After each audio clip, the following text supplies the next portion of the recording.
तो बहुत ध्यान से सुनेंगे। आप सबको हम ये बताना जा रहे हैं कि राजयोग मेडिटेशन यहाँ पर ब्रह्मा कुमारी सेवा केंद्र में निःशुल्क सिखाया जाता है और इसके बहुत शानदार फ़ायदे मिले हैं, चाहे वो बीमारियों की बात करें या एकाग्रता की बात करें।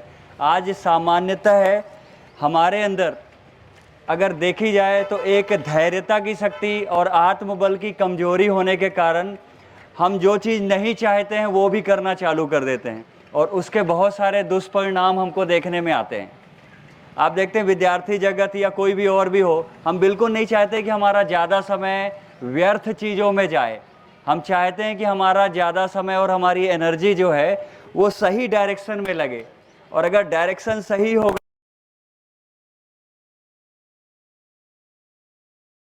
तो 100% हमें सफलता मिलेगी।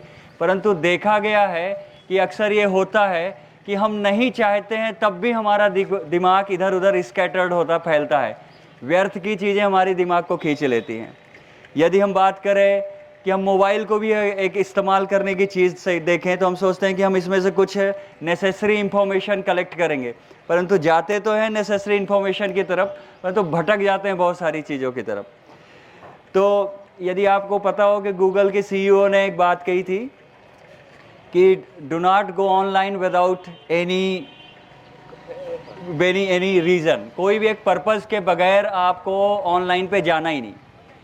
तो आपको हम बताएं कि वो आत्मबल आपके अंदर कहाँ से आएगा। आप चाहते तो हैं कि हम एक अच्छा इंसान बन जाए और हमारा सही हर एक समय हर एक एनर्जी हमारे सही डायरेक्शन में लगे, हम उसको सफलता में कन्वर्ट कर सकें।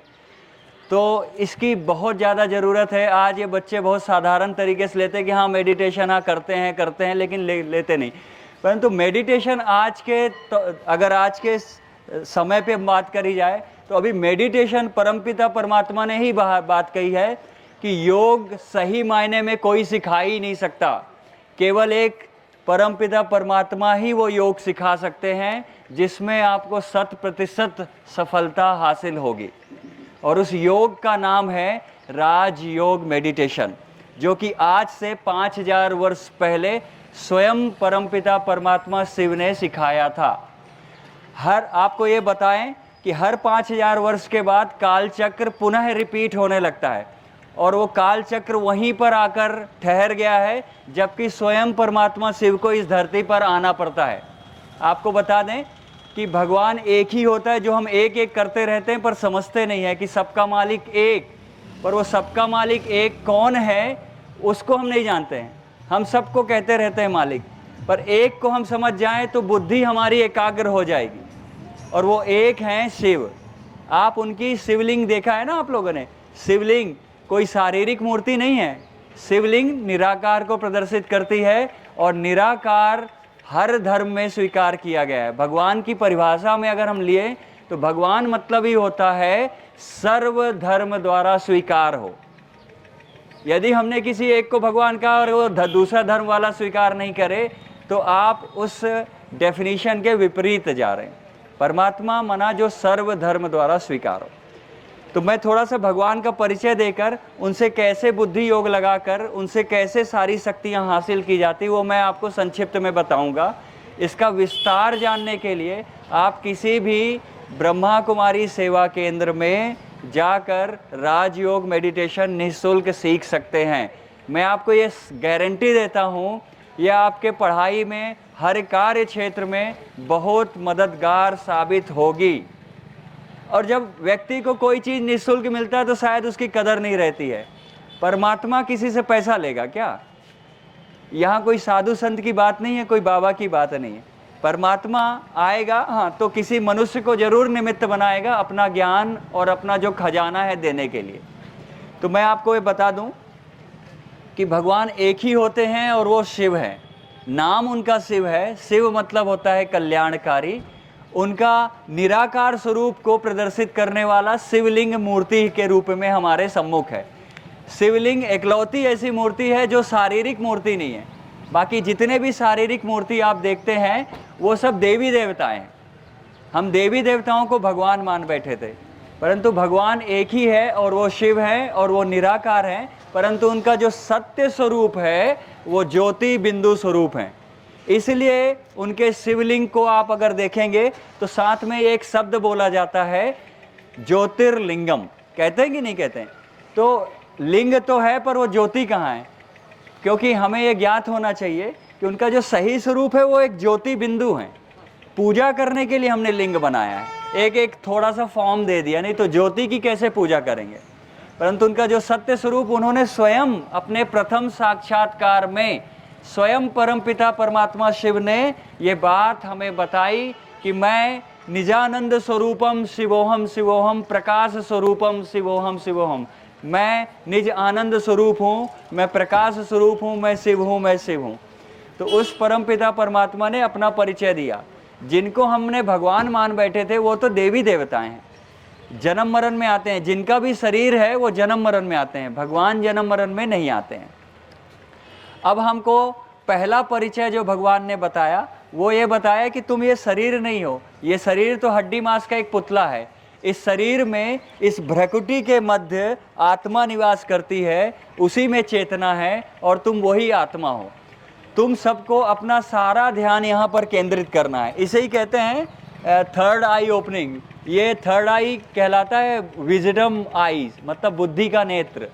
यहाँ पर अगर आप केंद्रित करते हैं अपना सारे ध्यान को, अपनी पूरी बॉडी से चेतना को हटाकर सारा चेतना को यहाँ लाएंगे और अपनी चेतना को लाने के पश्चात समस्त चेतना को शिव के ज्योति बिंदु पर केंद्रित करेंगे, तो उनकी सारी शक्ति आपके अंदर ट्रांसफर होगी, आपकी एकाग्रता बढ़ेगी और आप देखेंगे दिन प्रतिदिन आपकी कार्य क्षमता में वृद्धि होती जाएगी। आप अभी देख रहे हैं 6 घंटे में 4-5 घंटे तो हमारा आलस्य में चला जाता है। हम अपने सही एनर्जी को सही डायरेक्शन में यूज नहीं कर पा रहे हैं। आप देखेंगे आपकी निर्णय शक्ति बढ़ने लगेगी। मेरा आपसे करबद्ध निवेदन है सभी भाई बहनों से, इस सुंदर संजीवनी बूटी से वंचित न रहें, जिसे राजयोग मेडिटेशन कहा जाता है, जबकि आपको ये फ्री में सिखाया जा रहा है। तो किसी भी ब्रह्मा कुमारी सेवा केंद्र में आप इसे जाकर सीख सकते हैं। आप अपने YouTube में, वेबसाइट में सर्च करें, आपके नज़दीकी ब्रह्मा कुमारी सेवा केंद्र, वो आपको पता और मोबाइल नंबर सब लिखा हुआ आ जाएगा। तो जरूर जाएं, वंचित न रहें। मैं आपको ये भी बता देता हूं कि परमपिता परमात्मा शिव ने क्या भविष्यवाणी हमें बताई है।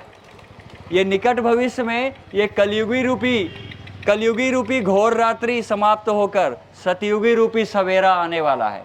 ये सतयुग का आगमन जल्द से जल्द होगा। हर 5000 वर्ष के बाद ऐसा होता है। परमपिता परमात्मा शिव को आना पड़ता है और इस पुरानी दुनिया को बदलकर नई दुनिया में बदलना पड़ता है। इसके लिए वो हमें राजयोग सिखाते हैं, क्योंकि नई दुनिया में चलना तो हमें ही है, परंतु जो यदि हिम्मत का पहला कदम ही नहीं उठाएगा वो सीख भी नहीं पाएगा। भगवान साक्षी है, उसने अपना संदेश देने के लिए जगह जगह पर ये संस्था खोले हैं। आप जाकर परमात्मा शिव का ज्ञान भी लें और वो ध्यान पद्धति भी सीखें, जिससे आपको अनेकानेक अनंत सफलताएं मिलेगी, आपको उसकी अनेकानेक सुविधाएं मिलेगी, फ़ायदा होगा। और सबसे सुंदर फ़ायदा है भगवान को जान लेना और उनसे बुद्धि योग लगाना, क्योंकि अभी हमने उनके प्रेम का अनुभव किया ही नहीं। यदि उनके प्रेम का अनुभव कर लेंगे तो सारा टेस्ट जो इधर उधर भटकते रहते वो ख़त्म। और वो प्रेम यदि हमारे अंदर आ गया, फिर आप कहना यदि आपको सफलता ना मिले।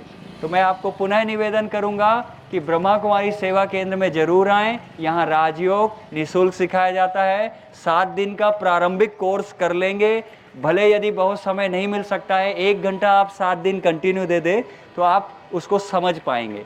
फिर उसके बाद वो आपको खुद डायरेक्शन देंगे। यदि ये समय नहीं है तो मोबाइल में भी ये सुविधा उपलब्ध है। ओम शांति, धन्यवाद।